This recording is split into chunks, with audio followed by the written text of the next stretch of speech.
Olá, eu sou o Roberto Oliveira e este é o Canal do Teatro, um canal dedicado exclusivamente aos assuntos teatrais.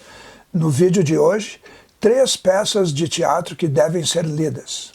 Como eu já falei num vídeo anterior, eu sou da opinião que todo ator, toda atriz deve se acostumar, deve ter o hábito de ler bastante. E hoje eu vou indicar mais 3 peças que para mim são especiais e que eu acho que todo mundo deve conhecer. São 3 verdadeiros clássicos da dramaturgia brasileira.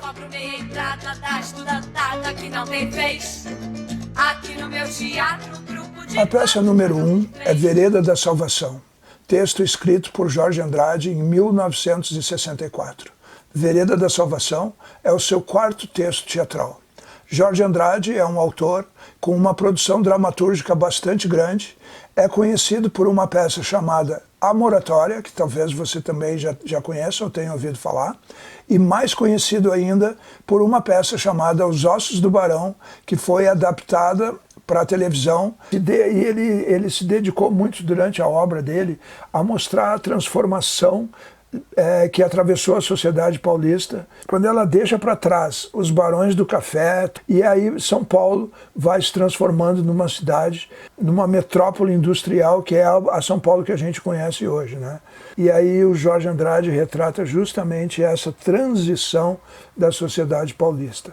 Mas o caso de Vereda da Salvação, o que ele faz é abordar a história de um grupo de fanáticos religiosos do sertão nordestino. Ele tem como tema o messianismo, e o ponto de partida é um fato ocorrido em 1955, uma repressão policial armada numa seita, num grupo de fanáticos religiosos da comunidade do Catulé, que era de Minas Gerais. O espetáculo causou um grande impacto. Ele foi encenado pelo Teatro Brasileiro de Comédia, o famoso TBC, com a direção do Antunes Filho. Naquela época, o Antunes Filho era o diretor principal do TBC.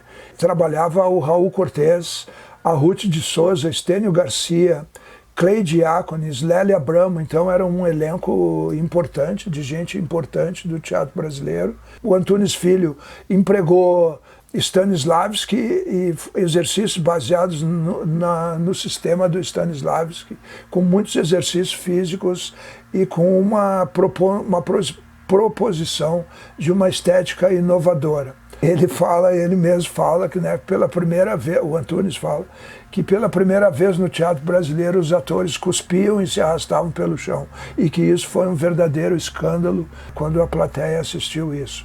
O público ficou realmente dividido entre o amor e ódio ao espetáculo, né? Pessoas que detestaram e grandes elogios que a peça recebeu por causa dessa inovação estética proposta pelo Antunes Filho. O espetáculo fracassou, foi um fracasso, ficou pouco tempo em cartaz e não foi adiante. Vereda da Salvação foi adaptada também para o cinema em 1965, com a direção também do Anselmo Duarte, né? Ele já tinha feito uma adaptação lá do Pagador de Promessas em 62 e em 65 ele volta a dirigir um roteiro baseado numa peça de teatro, que é o Vereda da Salvação.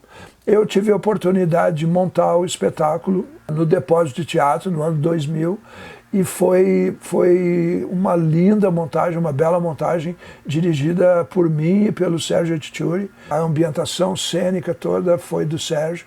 Foi maravilhosa a experiência de dirigir a peça e mergulhar nesse texto. Na verdade, fazia parte de um projeto meu que tratava, eu chamava de trilogia religiosa.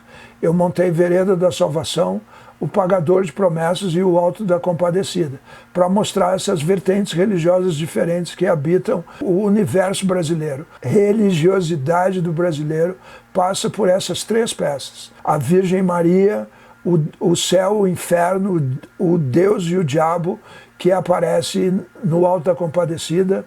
Os cultos religiosos africanos miscigenados com a Igreja Católica, que passa no Pagador de Promessa, e o fanatismo religioso que atravessa Canudos e que está presente no Veredas da Salvação.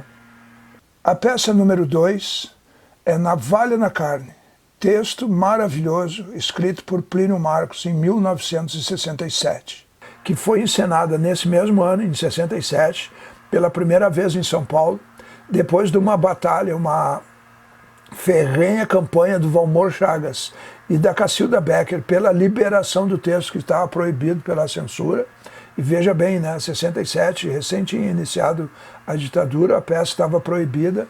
Então, depois dessa batalha, a peça é liberada e é montada em São Paulo nesse meio tempo. Tá? A história se passa num quarto de bordel, onde a prostituta Neuza Sueli interage com o seu gigolô Vado e um homossexual chamado Veludo.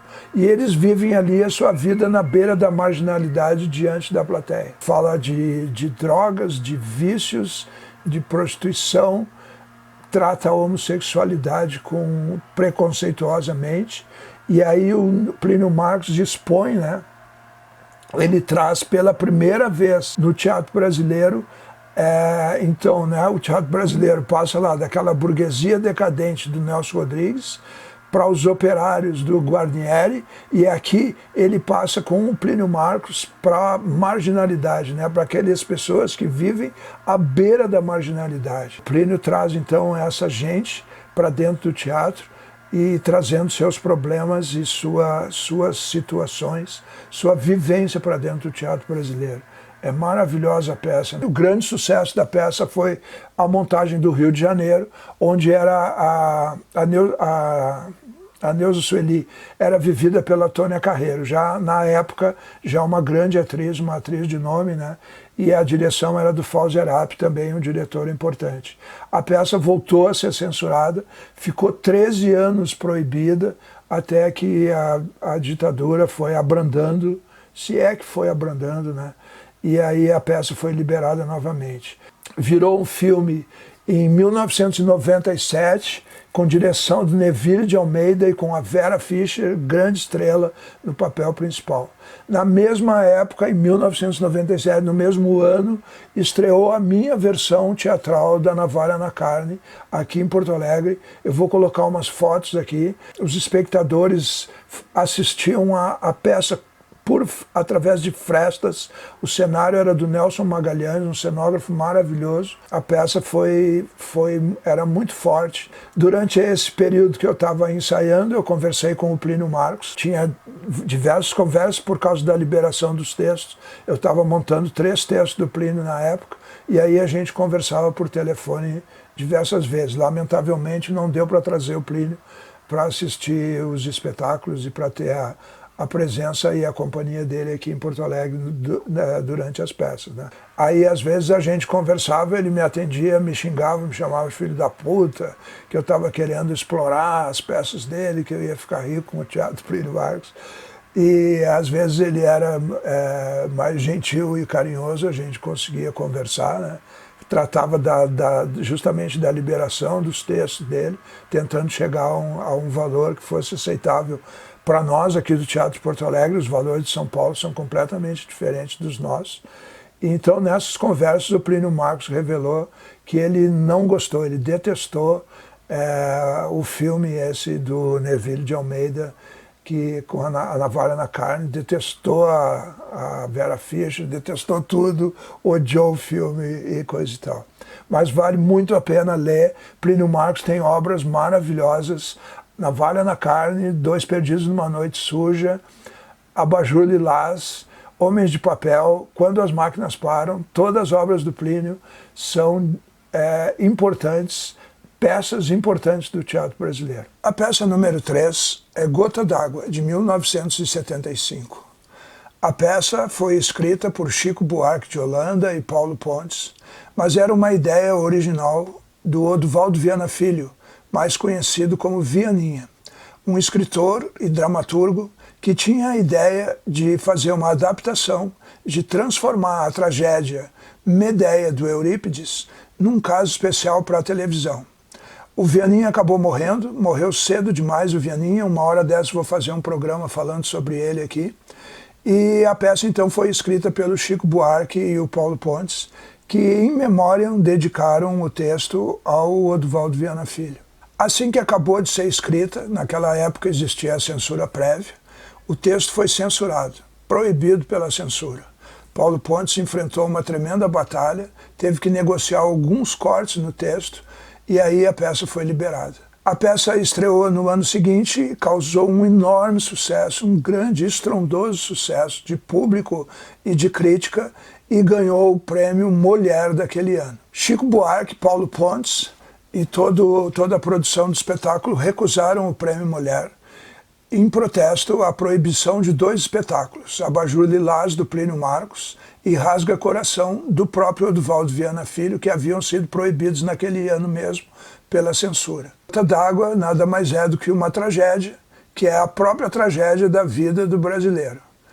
É uma tragédia urbana ambientada nas favelas do Rio de Janeiro. O pano de fundo são as dificuldades enfrentadas pelos moradores de um conjunto habitacional chamado Vila do Meio-Dia, cujo dono é o Creonte. O centro dramático da peça é a história do Jazão, que abandona a Joana para se casar com a Alma, que é filha do ricaço da peça, que é o Creonte, né? O rei Creonte lá da tragédia vira o dono do conjunto habitacional Creonte aqui na Gota d'Água. A Joana não se conforma com isso e, para se vingar, ela mata os 2 filhos do casal e depois se suicida. Durante a festa de casamento de Alma com o Jazão, ele fica sabendo de toda a verdade, trazem os corpos dos filhos, né? Ele recebe a notícia da morte das crianças e do suicídio da Joana. Na montagem original, a direção foi do Gianni Ratto, um diretor muito conhecido,